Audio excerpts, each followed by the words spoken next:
नमस्कार दोस्तों, मैं सतपाल वर्मा HSS अपने YouTube चैनल एसपी टॉक्स में आपका स्वागत करता हूं। दोस्तों, Haryana civil services pay rule 2016, Haryana civil services revise pay rule 2016 और Haryana civil services ACP rule 2016 के प्रावधानों के अंतर्गत पे फिक्सेशन पर जो हमारे वीडियो की सीरीज चल रही थी, उन्हीं वीडियो की निरंतरता में आज हम डिस्कस कर रहे हैं pay fixation on subsequent appointment to a post higher और आइडेंटिकल फंक्शनल लेवल और ACP लेवल। अर्थात कोई कर्मचारी एक नौकरी छोड़ करके दूसरी नौकरी ज्वाइन करता है थ्रू प्रॉपर चैनल अप्लाई करते हुए या थ्रू प्रॉपर चैनल अप्लाई नहीं करता और अगले डिपार्टमेंट में नई पोस्ट पर जाता है, वो या तो पुरानी पोस्ट से हायर स्केल में है या आइडेंटिकल इक्वल स्केल में है, चाहे वो फंक्शनल स्केल है या वो ACP स्केल है। इन दोनों में कैसे वेतन निर्धारण किया जाता है नई पोस्ट पर जाने पर, सब्सिक्वेंट अपॉइंटमेंट पर, आज की वीडियो का यही विषय है। Haryana civil services pay rule 2016 का rule number 10, fixation of pay on subsequent appointment to a post higher to और आइडेंटिकल टू फंक्शनल और ACP स्केल। देखिए अब अपने स्क्रीन पर, ये देखिए दोस्तों, Haryana civil services pay rule 2016, ये CSR जो आपकी है, इसका चैप्टर 3 हम कर रहे थे। पिछले वीडियो में हमने किए हैं, रूल 9 में हमने किया था। आज हम रूल 10 कर रहे हैं। इसका क्या, fixation of pay on subsequent appointment, कि एक कर्मचारी एक पोस्ट को छोड़ करके किसी एक डिपार्टमेंट से दूसरे डिपार्टमेंट में या एक गवर्नमेंट से दूसरे गवर्नमेंट में या सेम डिपार्टमेंट में एक पोस्ट को त्याग करके दूसरी पोस्ट ज्वाइन करता है थ्रू प्रॉपर चैनल अप्लाई करके, या थ्रू प्रॉपर चैनल अप्लाई ना करे तो उसकी तनख्वाह कैसे फिक्स होगी, ये रूल 10 में व्याख्या है। क्या, fixation of pay on subsequent appointment to a post higher और आइडेंटिकल टू फंक्शनल और ACP लेवल। जब पुरानी जो पोस्ट है उसके स्केल से उसके फंक्शनल, वो चाहे वो फंक्शनल में काम कर रहा था या ACP में काम कर रहा था, उस स्केल से बड़ी स्केल में जाता है या आइडेंटिकल में जाता है तो कैसे पे फिक्स होती है। इसमें बताया कि on subsequent appointment to a post of level higher than or identical to functional और ACP level in the same or any other department of Haryana government where the application for the same has, कि हरियाणा सरकार के ही दफ्तर में जब एक दूसरे department में कोई आदमी जाता है, same or any other department लिखा है, इन द, ध्यान देना इस बात पे, in the same or any other department of Haryana government, जहां से वो एप्लीकेशन कैसे भेजता है। अब ये सब रूल 1 में कहा, not been submitted through proper channel, यदि उसने थ्रू प्रॉपर चैनल अप्लाई नहीं किया तो shall be fixed at entry level pay of the post of subsequent appointment admissible under rule 9। यदि उसने थ्रू प्रॉपर चैनल अप्लाई नहीं किया तो उसकी तनख्वाह कैसे फिक्स होगी, एंट्री लेवल पे फिक्स होगी, वहां से कितनी भी ले रहा था वो। कब, जब हायर या आइडेंटिकल लेवल में फंक्शनल में या ACP में जा रहा है तो उस, जब नई पोस्ट पे तो फंक्शनल में जाएगा ना, तो उसके जो आइडेंटिकल फंक्शनल है उसमें या बड़े फंक्शनल में जा रहा है तो, और उसने थ्रू प्रॉपर चैनल अप्लाई नहीं किया तो वो एंट्री लेवल पे ही मिलेगी उसको। और दूसरे में क्या कहा सब रूल में, been submitted through proper channel the pay shall be fixed, यदि उसने थ्रू प्रॉपर चैनल अप्लाई किया है तो कैसे होगा। इसके 3 प्रकार बताए। ए में बताया एट एंट्री लेवल पे ऑफ द पोस्ट, यदि पिछली तनख्वाह इससे कम है तो एंट्री लेवल मिल जाएगी। और बी में बताया equal to the corresponding cell, जो सेल वहां ले रहा था उतनी अमाउंट की नई पोस्ट पे जो सेल बनेगी उसी सेल में जाएगा। If available in the functional level, यदि न्यू पोस्ट के फंक्शनल लेवल में वो अवेलेबल है वह सेल तो मिल जाएगी उतने की। अदरवाइज सी में बताया at the next cell above the existing cell if the same cell is not available in the functional level of the new post. और यदि ये यहाँ पे नहीं मिली तो फिर क्या होगा, बड़ी से जो उससे नेक्स्ट सेल है नई पोस्ट की उसमें उसका पे फिक्स कर दिया जाएगा। लेकिन साथ में इसमें नोट भी बताया क्या क्या नोट 1 में कहा where the page fixed equal to entry level, कहाँ, यहाँ, चाहे इसमें है और या इसमें है। तो कैसे होगी, वही कह रहा है कि जब ऐसी पे फिक्स आती है तो उसकी increment date of next increment both the cases 1 और 2, यहाँ दोनों ये दिखाए ना मैंने, दोनों 1 और 2 में एंट्री लेवल में सेल बी द 1 जनवरी और 1 July subject to completion of 6 month qualifying service before that date.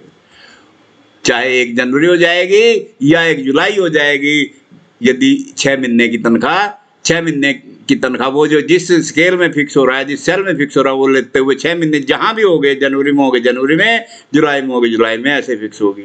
और नोट 2 में कहा where pay in the pay level is fixed equal to pay already drawn, यदि जितने पहले draw कर रहा था उतनी ही फिक्स होती है तो क्या होगा, the date of next increment 2 इसमें यदि ऐसा होता है तो 2 में क्या होगा, अबव सेल रिमेन अनचेंज, वहां बदली नहीं जाएगी, जो पुरानी इंक्रीमेंट थी वही होगी। However where the page fixed under sub rule 2 of clause C above, इस 2 के सी में होती है, यदि यहाँ पे बड़ी सेल दी है ना, यदि ऐसी होती है तो क्या होगा, the date of next increment shall be the 1 January और 1 July subject to completion of minimum 6 month qualifying service. यहाँ चेंज हो सकती है, जहां भी 6 महीने हो जाएंगे उसके वो हो जाएगी।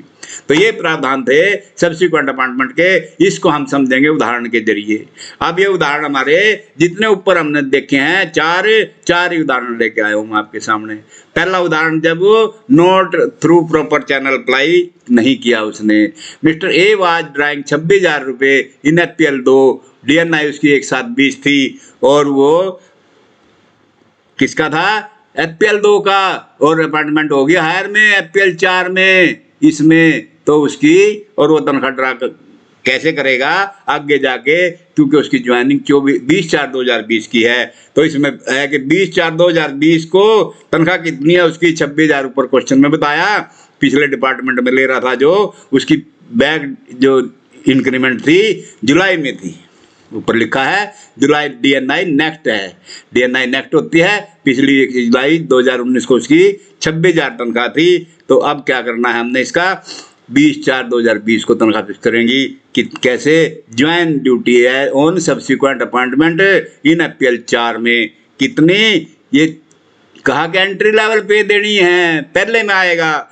कहा ना कि जहां थ्रू प्रॉपर चैनल अप्लाई नहीं करे तो एंट्री लेवल पे 25,500, इसकी 25,500 होती है। कैसे, ये हमारा रहा, ये FPL 2 26,000 ये यहाँ ले रहा था, लेकिन ये फिक्स होगा यहाँ आके 25,500 में 26,000 नहीं देंगे, 500 रुपये का नुकसान होगा इसका। और ये रूल का रेफरेंस यहाँ लिख देंगे हम, वाइड रूल 10(1).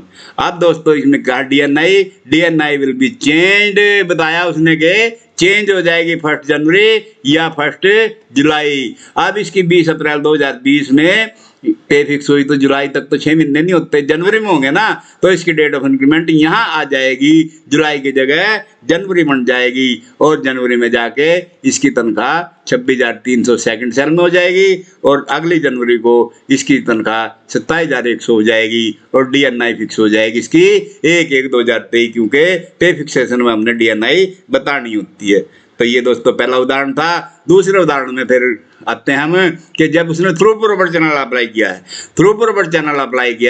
24,500 उसका FPL 2 का कर्मचारी था, 1/7/20 उसकी इंक्रीमेंट की डेट थी, और FPL 4 में हुआ, और क्या हुआ 20/4/20, वही उदाहरण है, अब इसका रूप बदल दिया तो क्या होगा, ये तनख्वाह ले रहा था यहाँ पे 24,500, ये रही 24,500, इसमें काम कर रहा था, ये 1900 में आ गया 2400 में। अब 20/4/2020 को इसकी डेट ऑफ अपॉइंटमेंट है, इसमें अपॉइंटमेंट हुई तो कितनी होगी, एंट्री लेवल पे आएगी इसमें भी, क्योंकि 24,500 से बड़ी 25,500 है और 25,500 से कम हम दे नहीं सकते, मिनिमम है तो मिनिमम हो जाएगी। और इस मामले में भी इसकी डेट ऑफ इंक्रीमेंट चेंज हो जाएगी।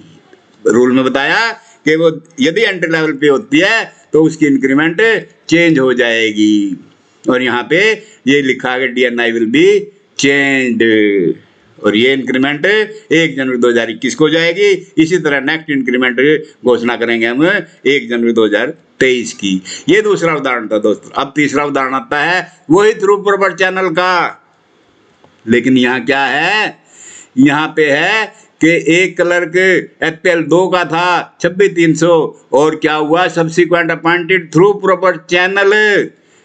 अब इसमें क्या था कि सेल की बात आ रही है कि 20/4/2020 को ये जो है ना आया और 26,300 सेकंड सेल में ले रहा था। पे फिक्स्ड सेकंड सेल में हो गई थी। अब इसमें क्या हुआ, सेम ले रहा था इतनी, और 20/4/20 को जो पिछले डिपार्टमेंट में ले रहा था वही बताया कि वो फिर उतनी ही लेगा। अब ये 26,300 ले रहा था, FPL 4 का कर्मचारी था, आइडेंटिकल में आया, इसी का कर्मचारी था 4 का, और 4 में ही आया, इतनी ही ले रहा था, ये तनख्वाह ले रहा था सेकंड सेल में, और इसकी कोई कटौती नहीं होगी। वही रूल ने बताया कि सेकंड सेल जोन सी सेल में है, यदि नए सेल में है तो वही सेल दे दो, वही हमने दे दी, और इक्वल टू ऑलरेडी ड्रॉन यहाँ लिख देंगे ताकि रिकॉर्ड में रहे आगे इंक्रीमेंट का निर्धारण करने के लिए। लेकिन इस मामले में क्योंकि वही सेम उसकी रही, डेट ऑफ इंक्रीमेंट चेंज नहीं होगी, इसलिए इसकी 1 जुलाई को इंक्रीमेंट लग जाएगी। क्योंकि अगर जो वहां होता तब भी तो इतनी बनती ना, ये अनाउंसमेंट वाली बात नहीं है, ये सीधी सी है डेट ऑफ इंक्रीमेंट, इसकी वही हो जाएगी। इसमें क्यों प्रमोशन नहीं है, अनाउंसमेंट तब होती है जब प्रमोशन होती है, और DNI की नेक्स्ट इसी तरह इंक्रीमेंट देते हुए एक साथ 22 हो जाएगी। अब लास्ट उदाहरण देखिए दोस्तों, जब कर्मचारी बड़े स्केल से छोटे पोस्ट में आता है, कैसे कि 28,400 ले रहा था, ये 28,400 ले रहा था, 28,400 इस स्केल में, ये 1900 वाले में 28,400 ले रहा था। लेकिन क्या हुआ, थ्रू प्रॉपर्टी चैनल तो इसने अप्लाई किया इन न्यू डिपार्टमेंट में। अब कितने फिक्स करेंगे इसकी, कहा ना कि यदि वो सेम सेल ले रहा है तो सेम सेल दे दी जाएगी। अब 28,400 की हमने देखा इसमें सेल नहीं है, इसमें सेल है 28,700 की, और वो इसने कहा कि यदि सेम नहीं है तो अगली सेल दे दीजिए। तो हमने इसको ये सेल दे दी जो 5वीं बनती थी, ये 19, ये सेल FPL 2 की सेल है, लेकिन 4 में देखा हमने 28,400 की ना होकर 28,700 है, ये इसको हमने दे दी। अब बात आती है डेट ऑफ इंक्रीमेंट की। डेट ऑफ इंक्रीमेंट क्या हुआ कि 20/4 को ये पे फिक्स हुई, next cell to already drawn, लेकिन क्या होगा, DNI विल बी चेंज्ड, क्योंकि 300 रुपये का यहाँ बेनिफिट हो गया इसको। इस वजह से इसके 6 महीने जुलाई में तो पूरे नहीं होते, तो 2 डेट रखनी है, या जुलाई रखनी है जनवरी रखनी है, तो इसलिए इसकी डेट ऑफ इंक्रीमेंट चेंज होकर के 1/1/21 आ जाएगी, जहां इसकी तनख्वाह 29,600 हो जाएगी। यहां हम रूल 34 का उदाहरण देंगे, पे रूल 2016 का, और इसी तरह हम पे करते हुए 1/22 को करेंगे, वहाँ इसकी 30,500 नेक्स्ट सेल हो जाएगी, और उसके बाद जो है ना डेट ऑफ नेक्स्ट इंक्रीमेंट घोषित कर देंगे 1 जनवरी 2023।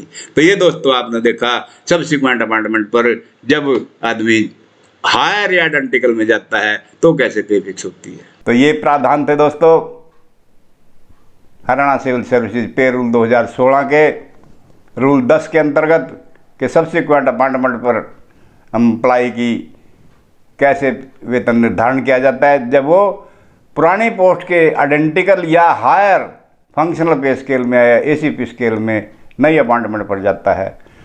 आशा करता हूँ आपको मेरा वीडियो अच्छा लगा होगा, पसंद आया। यदि आपको मेरा वीडियो पसंद आया तो इसको लाइक और शेयर भारी मात्रा में करें दोस्तों, और मेरे चैनल को जो अभी भी जुड़े हैं मेरे चैनल के साथ बेल आइकन का बटन दबा करके सब्सक्राइब भी करें दोस्तों। आपके लिए बहुत ही बेहतरीन वीडियो मैं आप लेके आ रहा हूँ, आगे भी इसी तरह नए नए वीडियो दे रहा हूँ। इन्हीं शब्दों के साथ दोस्तों नमस्कार।